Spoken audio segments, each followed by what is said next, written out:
এসো, এসো, টাটকা সবজি নিয়ে যাও। দাদা দিদিরা এসো, সব টাটকা সবজি। সবজি লাগবে, সবজি। এসো, এসো, টাটকা সবজি নিয়ে যাও। দাদা দিদিরা এসো। এই মন্টু, আলু কত করে রে? এই এলেন কিপ্টে বাপ, দেখো। দেখে মনে হচ্ছে এক বস্তা আলু নেবে। নেবে তো সেই পচা পচা আলু। কি রে, বিড়বিড় না করে দামটা বল। হ্যাঁ দাদা, ভালো আলু 100 টাকা কেজি, আর পচা আলু 50 টাকা কেজি।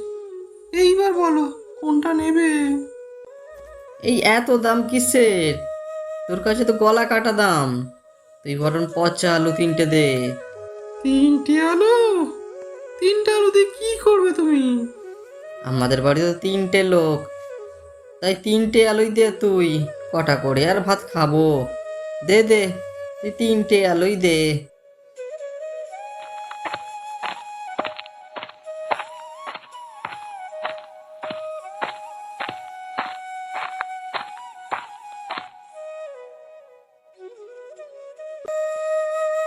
এই, তুমি আবার পচা আলু এনেছো?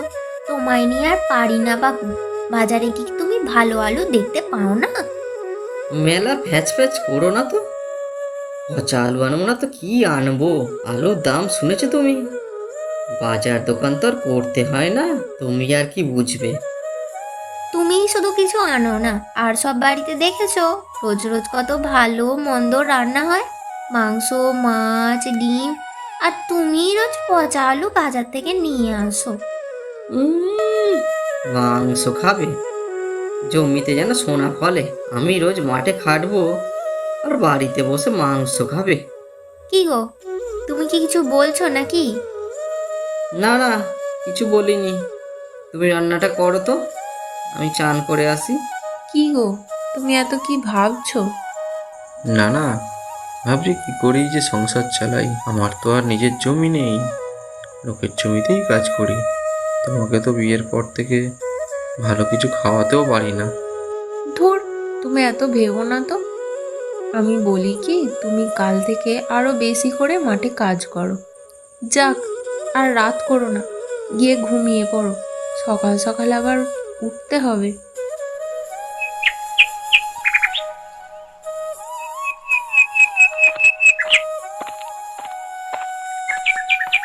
কি রে, কেউ কি বাড়িতে আছিস? কে? এই যে বুড়িমা। মা রে, আমি সারাদিন ঘুরে ঘুরে বেড়াচ্ছি, খুব খিদে পেয়েছে, কিছু খেতে দে মা। হ্যাঁ বুড়িমা, এসো। আমার যা আছে আমি তাই দিয়েই তোমাকে খেতে দেব। বুড়িমা, আমার স্বামী খুব গরিব। আমরা দিন আনি দিন খাই। বাড়িতে যা ছিল তাই দিয়েই তোমাকে খেতে দিলাম। হ্যাঁ রে মা, আমি এই দিয়েই খুব তৃপ্তি করে খেলাম। কতদিন আমি কিছু খাইনি। আয়, তোকে একটা জিনিস দিই, এই কলসিটা রাখ। তোর যা মনের ইচ্ছা তুই এর মধ্যে রাখবি, দেখবি তাই ডবল হয়ে যাবে। কিন্তু কোনোদিনও লোভ করবি না। যে লোভ দিয়ে এই কলসিটার কাছে কিছু চাইবে, তার সব শেষ হয়ে যাবে। চলো তো গিন্নি, দেখি কলসিটা কেমন কাজ করে। চলো চলো। এই নাও, ধরো। এই আলুগুলো দাও দেখি। ও মা, এ কি গো? এ আমি কি দেখছি?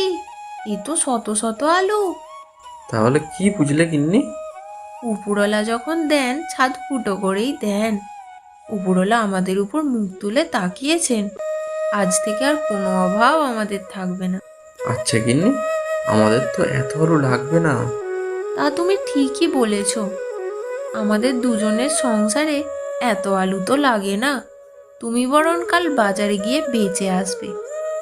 এরপর দেখো, আমাদের জীবনে কোনো দুঃখ কষ্টই থাকবে না।